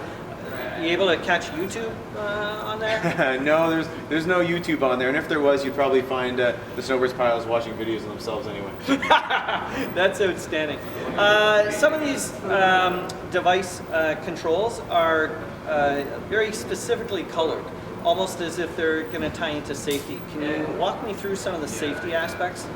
Yeah, so when you're doing the thrilling and dynamic show that the Snowbirds put on, you don't always have time to focus on something in your cockpit. So things have to really jump out at you. So you notice that a lot of things are white on black, they jump out at you. Some of these things that are red or yellow, some are even covered so you don't accidentally bump them in flight. They're designed for a very tactile, and tactile means that you can feel the difference between different switches, and that way you know you're moving the right thing at the right time. Okay, so we're looking at some of the items here. We have, you indicated some of them are emergency centric. The one that's covered, that looks like that's a severe moment in time before you're going to actuate that. Well, that's got a guard on it, and that's, as it says there, this is the Canopy Opening switch. Okay. So you don't want to accidentally open it when you're going 350 knots at 300 feet inverted. Not that your hand should be up there anyway, your hand's going to be on the throttle and stick. Yes. But you don't want to inadvertently bump that and have the canopy come off. That would be bad. Okay, now interestingly, as you just moved that stick, I noticed my stick moved as well. What can you tell me about the fact that this is a side-by-side as opposed to some other two-packs aircraft that are one in front of the other? When you're flying, do you get to choose personal preference which side you pilot from, or does the position on the team dictate which side you pilot from? Well, that's a great question. To answer the first part of your question, the reason the sticks are moving together is because this was meant to tutor new students in the Canadian Forces. So built in 1963 and entered into the Air Force that same year. Until the year 2000, we used it to train baby pilots for the Canadian Armed Forces, and they went off and flew helicopters, multi-engine or jets all over North America and the world. And so your instructor would sit next to you while you were moving the controls. So that's why they're interlocked. That way, if the instructor wanted to show you something or take control, you could. Now, what that does now, for the second part of your question about how we put people in the cockpit for the team, is it works great because we have two sides of the formation. So if you imagine a 5-plane here, this being our lead, number 1, well, our number 2 on this side, he wants to be able to see lead the best. So he sits on the left side of the cockpit. Whereas the guys on the left side of the formation, they want to be able to see the lead out that window, so they sit on the other side. And that ability for us to swap is fantastic. What it also allows us to do is when we fly from show site to show site, the other seat, the empty seat, is where our technicians sit. We can't fly the Snowbird show the way we do with 9 pilots. It takes a whole family of people to make that show happen. And so in our 11 planes that fly from place to place, we have technicians, we have a public affairs officer who fly with us, and we also have a support crew that travels by ground transport from show to show. Okay, and what I've seen so far in this multi-day, very gracious tour of your home base is that there's, I understand, more than 80 individuals, professionals, each finely tuned to be expert in their subject area that are working together to allow this show to come on. How long does someone spend working on this team? Like when you find someone that's expert at a role, do you keep them for multiple years? Is it a 1 year? How does that work? Well, the amazing thing about the Snowbirds is, although you might spend 2 or 3 years actually on the team, the years prior and the years after are also fundamental to the team. So every year in your Canadian Forces development, in your career leading up to the day you become a snowbird, is forming you with that skill and the professionalism you need to do this job. And then when you're on the team, it's the teamwork that we embody that is required, that helps us accomplish that mission. And then when you leave the team, you go off and you're still a supporter, and you mentor junior aviators or junior service personnel in other trades, and they hopefully aspire and become professionals in their fields, and hopefully, or maybe, go on to the Snowbirds. So both before, during, and after you're a member of the Snowbirds, you're building that skill, professionalism, and teamwork. Well, as an ambassador for the Armed Forces, and of course representing the citizens of Canada when you're flying down in the United States or other areas, it's an epic show and it is inspiring. I can tell you, having watched and covered them from the ground, bravo on that. And a big thank you for showing me around your office today. Oh, my pleasure. Really fortunate to have been able to welcome you into the cockpit. And we're going to throw back to Aero 150 Live. Thank you very much. Sean, you mind locking up the office when you leave? Yeah, hold on. My keys. Oh, jeez. This gets awkward. Hey, so we're back live with you again, and that was a great clip that we just watched. And we've got Peter Hanley, who's one of the volunteers at Vintage Wings, who I've mentioned quite a few times during the live cast earlier on. I'm blushing. Blushing, being in the back seat of the P-51 earlier on. So you're back down on the ground? After 19 minutes of flying. After 19 minutes of flying. Short and sweet. Yeah. If we didn't have to be seen by the crowd down below, then there wouldn't be an issue. It wouldn't have been an issue, but that's kind of important today. That's kind of important, yeah. So yeah, I mean, here it is. The precipitation is coming down now. It was dry a little while ago. It was dry when we were taking off. Smooth, no issues at all. It was actually really smooth. Mustang is fantastic. It's just so nice to fly in. We had 2 layers of cloud.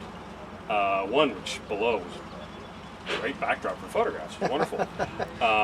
But people, again, down below, can't see, popping through clouds. And then another layer above, which was kind of coming down and squeezing things. And so we're having a bit of a warbird sandwich there. Yeah, kind of, kind of. And after about 15, 14 minutes up, they said, we scrubbed the whole parade, unfortunately. I believe the Hornet did do a flypast over the hill for O Canada, so they got something. So they got something out of it. Yeah, which was good. Not sure what the plan is. Might be rinse and repeat. Try again tomorrow morning. That's what I was thinking. It's possible. It's possible because tomorrow is the rain date, so to speak, for the parade, and hopefully we can pull it off. That would be great. Yeah. Yeah. No. Yeah. It does seem like it's not going to happen today. I mean, that's. No. It's a scrub. I can see. No, the Snowbirds are no longer in Sean. their cockpits. I'll step in a little bit. Thank you very much for that. So it does look, Snowbirds have basically they're buttoning everything up. Closing up the canopies. So it looks like that is a done deal. But we do have, in addition to Peter, we have some of the pilots from the VIMY Flight program coming over. So please stay tuned. We're going to hear from them in just a few moments. Peter, one thing though I wanted to ask if you could expand on Vintage Wings itself, on the collection, on the hangar. You've been photographing these aircraft for years. About 10. About 10 years. Well, if you could only find some commitment to the project. Well, exactly. My You know, goodness. good volunteers are hard to find. That's it. It's a world-class collection of stunning aircraft, better maintained than most people's cars, I have to say. Absolutely. And each of them have their own story. The story behind each of the aircraft. The Roseland Spitfire, the Mark 9 that just flew, Hampton Gray, Victoria Cross winner with the Corsair. I love photographing airplanes, but I love photographing the people associated with them that much more, because that's what tells the story. Yes, they're gorgeous and they look stunning in the air and everything, but without the stories being told by those aircraft and people involved, it will just be in a museum. No, absolutely. Which there's nothing wrong with it. No, but I call it a living, breathing. it's absolutely. I don't living, even like breathing using the museum. term museum in a sense because that implies something that's It's, you know, static and Vintage Wings of Canada, the Michael Potter collection of aircraft. Vintage Wings of Canada is the group of people that helps make the whole thing live and breathe. absolutely. And it's It's a great organization. I've been volunteering for about 3 years or so now, and far and away the best place to hang out. it's a cool place to hang for out. about 800 miles around. I love it here. Absolutely. And like you said, those aircraft are so well maintained. I mean, the first time I ever walked in there myself, and that was prior to volunteering myself, I was just stunned. I came out with a friend who was visiting from out west, and I think he's watching right now. Hey, Derek. And we came out here and saw one of the bombers that was here visiting, and that was just incredible. And we got a look at the collection in there, and they're just spit polished shine. They're In fact, Jonathan Edwards, one of the spit shiners out volunteers that keeps these things looking as good as they do. there. Yeah, they're just incredible. And the people maintaining them do an incredible job, and they know these things inside out. Yeah, beautiful. It's just, if I could put an office on top of the hangar, I'd stay here every day. I welcome everybody who's watching and has an opportunity to come out to the nation's capital out here, to come out to Vintage Wings. Look it up on the website to get a sense of when it's vintagewings.ca. When it's open, when there are opportunities to come out and have a tour. You will not. That's right. All right. That's fantastic. Peter, thanks very much for joining us. My pleasure, always. I appreciate Taking it. after my dad. He spent a lot of time on camera and on the mic, so Well, there it taking is. after my dad. I'll look forward to seeing some of the shots that you got in that nice Show cloud them to you sandwich. afterwards. They're pretty Outstanding. sweet. Thank you very much. Take Do care. well. Dan, next up we have two of the pilots from the VIMY Flight project. They were in the cockpits. Of course, the propellers were spinning. Spinning away. The heartbeats were running. The wheels weren't turning. Now, we have the ability to hear from them why these planes were constructed. They are replica planes from World War I era aircraft, and we're going to welcome them to help tell that story. So, Dan, could you just grab our guests for us, I will, and we'll absolutely. Bring them on? We'll just have a few minutes to hear from Will and Larry, as they come in for us, please. Sir, Sean Costello, thank you very much for joining. And Will, thank you very much for joining. You'll see from this position where we're showing the Vintage Wings hangar in the background. Of course, your Newports are safely tucked inside, away from the night. Back in the barn. That's unfortunate. What can you tell me about the aircraft themselves? Well, these particular aircraft are replicas, World War I replicas of the Newport 11. It was one of the first fighters that Canadians flew in World War I. Mm-hmm. And they're 7/8 scale. And a lot of people will ask why 7/8. And the reason was at the time that they were designed, they didn't have an engine that would pull a full-scale airplane like that. So they started out with Volkswagen engines. That's what we have in there. 7/8, so we're not missing that much, maybe just a few inches of wing and tail. And they fly very much like the original World War I airplanes. Wow. Now, they have flown a great distance. Yes. You had them overseas Yes. for a particular ceremony. Will, can you tell me a bit about what you had the planes doing earlier this year? Well, we did start back in August, September doing our workups out in the West Coast. The planes were flown over to France, northern France, on behalf of the Royal Canadian Air Force. Flew them over in a C-17 Globemaster. Once we were over there, we were there for probably 3 weeks. We were working up to, of course, the big day, which was April 9th, the 100th anniversary celebration of Vimy Ridge. And we not only did we celebrate Vimy Ridge, we celebrated, commemorated would be more of a better word, Beaumont Hamel, which is actually quite a day today, July 1st. I mean, this is when 800 Newfoundlanders went in and 85 answered the roll call that evening. So, I mean, we were there to commemorate and remember all of these brave young kids that went over and fought on our behalf. Wow. This is captured at your website, a little bit of that history, vimyflight.ca. Mm-hmm. So if you'd like to learn more about the project, please open up a web browser. Even right now, while you still have us continuing the conversation, vimyflight.ca. sir, can you tell me, today's flight, it was going to be a significant parade of aircraft, some 39 aircraft. Exactly. What can you tell me about the other aircraft that were going to be flying in formation with you? They were all a lot faster than us.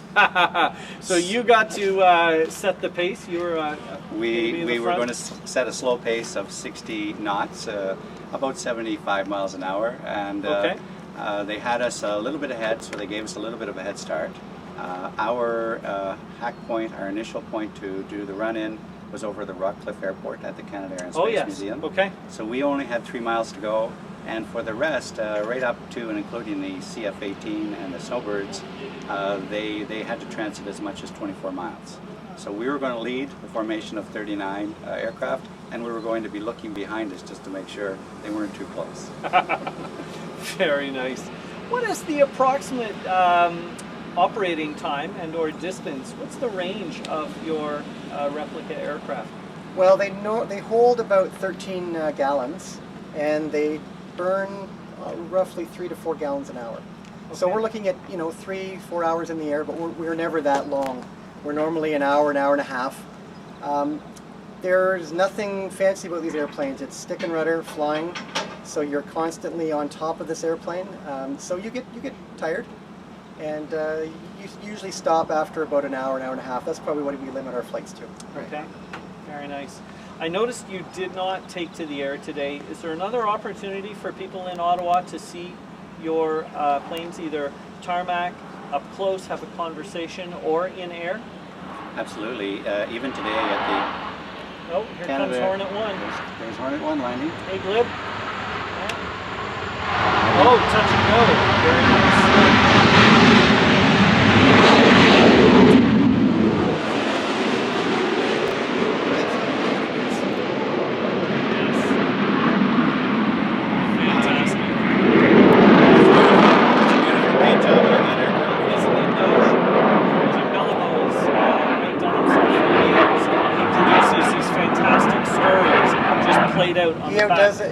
The yellow bird that he did to commemorate the British Commonwealth Air Training Plan. Yeah. That was amazing too. Fantastic. Yeah, art on aircraft. It's lovely. So to answer your question, we have exhibition at the Canada Air and Space Museum today. We have one of our pilots, Dale Earhart, is over there talking, giving a briefing on VIMY Flight, what happened in France, and what we're doing across Canada. That's fantastic. Well, gentlemen, I thank you very much for your service. Pleasure. It's a real pleasure to have had you on. Thank you. And thank you. Thank you. I'm going to take this opportunity to thank each of you, the viewers, for joining us today. Dan, can I welcome you back on set? And I'll go sign off. I think we've had a great broadcast. That's worth 5. That's worth 5. That's right. Gentlemen, thank you very much. All right, I'll excuse myself and I'll allow you to wrap things up. Absolutely. So here we were, Canada Day, Canada 150 live today at the Gatineau-Ottawa Executive Airport. You know what, it was a wonderful time nonetheless. I mean, we got a great opportunity to see these aircraft. I think you, the viewers on the live webcast, were actually very fortunate to see all of these aircraft. The people out on the hill, they didn't get a show, so great opportunity for you. It is.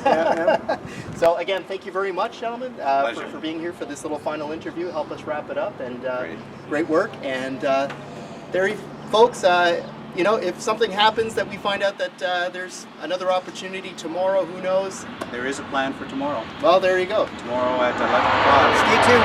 Oh, stay tuned.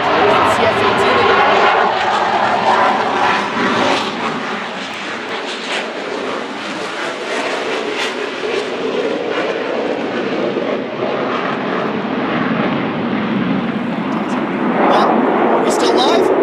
Wow, that gets exceptionally loud when he comes past. Incredibly loud, and it's just very sudden. Yeah, we're going to cut over to Jonathan's camera, and he'll follow the Hornet in, and we'll wrap the show up from there. Thanks you very much. All right. Thank you.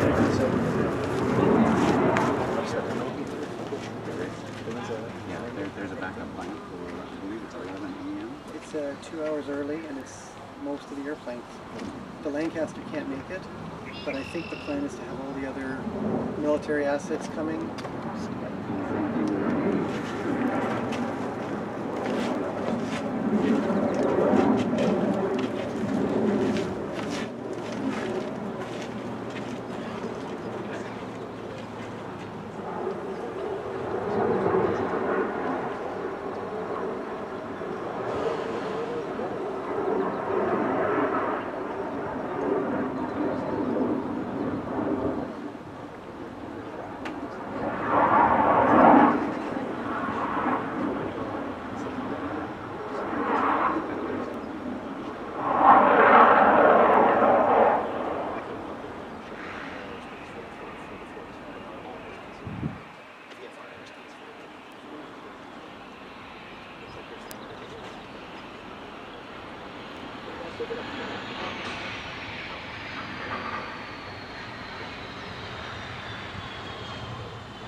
Thanks a lot.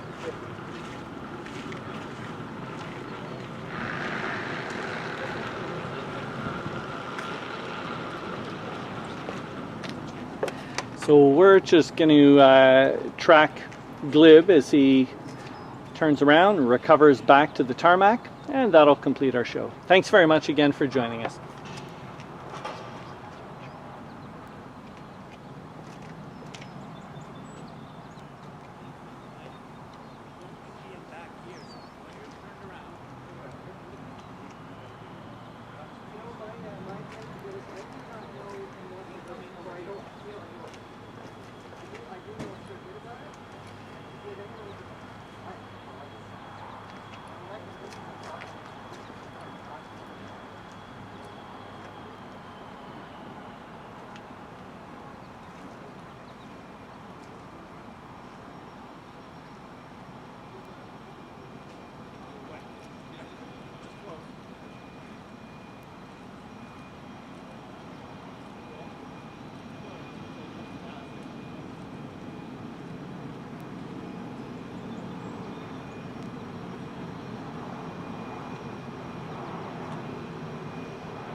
Close